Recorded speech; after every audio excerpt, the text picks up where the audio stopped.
Bapak Ibu guru hebat, perkenalkan nama saya Herlina SPD, calon guru penggerak Angkatan 9 Kabupaten Kudus. Saya akan memaparkan koneksi antar materi, kesimpulan dan refleksi modul 1.1. Kerangka pembelajaran modul 1.1. Mulai dari diri, di mana kita membuat refleksi diri tentang pemikiran Ki Hajar Dewantara. Eksplorasi konsep, menganalisis konsep-konsep pemikiran Ki Hajar Dewantara berdasarkan pengalaman pembelajaran yang berpihak pada murid. Ruang kolaborasi, kenali nilai-nilai luhur budaya kearifan lokal yang relevan untuk menjadi penguatan karakter murid. Demonstrasi kontekstual, mendesain strategi untuk mewujudkan pemikiran Ki Hajar Dewantara. Elaborasi pemahaman, mengelaborasi pemahaman kita mengenai refleksi filosofis pendidikan nasional Ki Hajar Dewantara.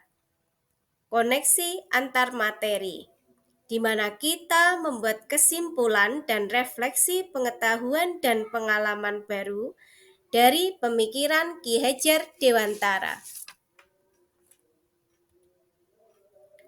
Pemikiran Ki Hajar Dewantara tentang pendidikan. Pendidikan dan pengajaran adalah dua hal yang berbeda. Pendidikan merupakan tuntunan terhadap segala kekuatan kodrat yang dimiliki anak agar ia mampu mencapai keselamatan dan kebahagiaan yang setinggi-tingginya baik sebagai manusia maupun sebagai anggota masyarakat. Sedangkan pengajaran merupakan bagian dari pendidikan, di mana terjadinya proses pendidikan dalam memberi ilmu serta keterampilan kecakapan hidup anak secara lahir dan batin. Dasar pemikiran Ki Hajar Dewantara.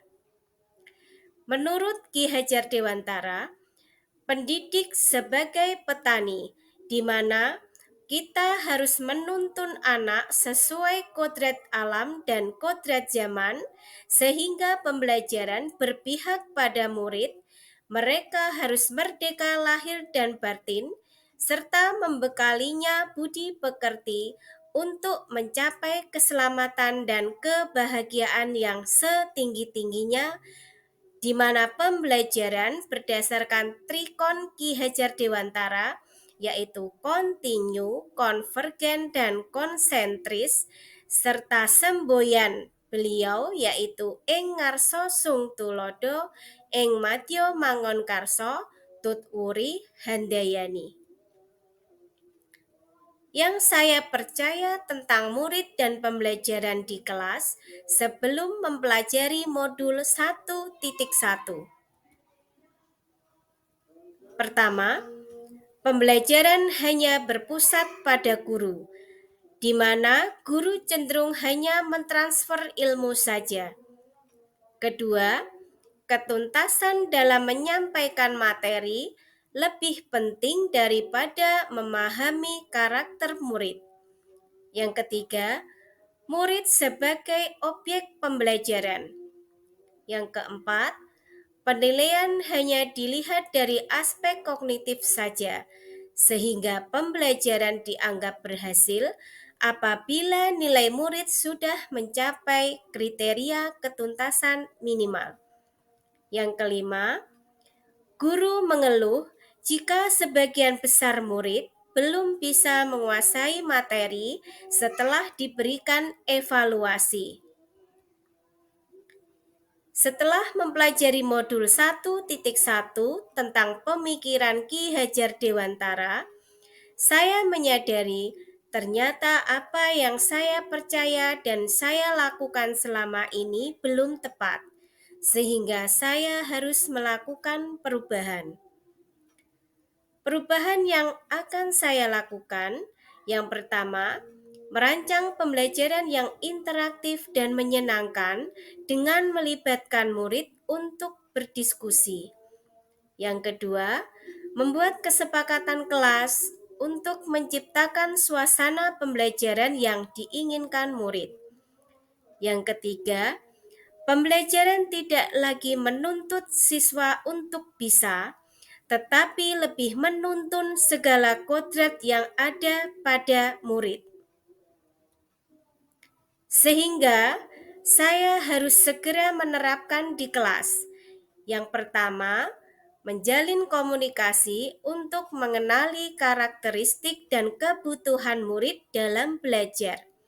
Yang kedua, menciptakan kegiatan pembelajaran lebih bervariasi yang mampu mengakomodasi kebutuhan belajar murid yang beragam untuk mencapai kekuatan kodratnya sehingga sesuai dengan alam dan zaman yang mengiringi kehidupan murid.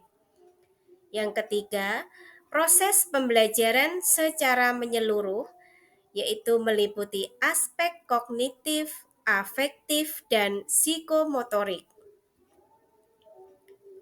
Harapan dari rencana yang saya akan terapkan di kelas, terjadinya kolaborasi yang baik antara guru dan murid, sehingga murid dapat mencapai keselamatan dan kebahagiaan yang setinggi-tingginya, baik sebagai manusia maupun sebagai anggota masyarakat. Terima kasih Bapak Ibu guru hebat. Salam dan bahagia.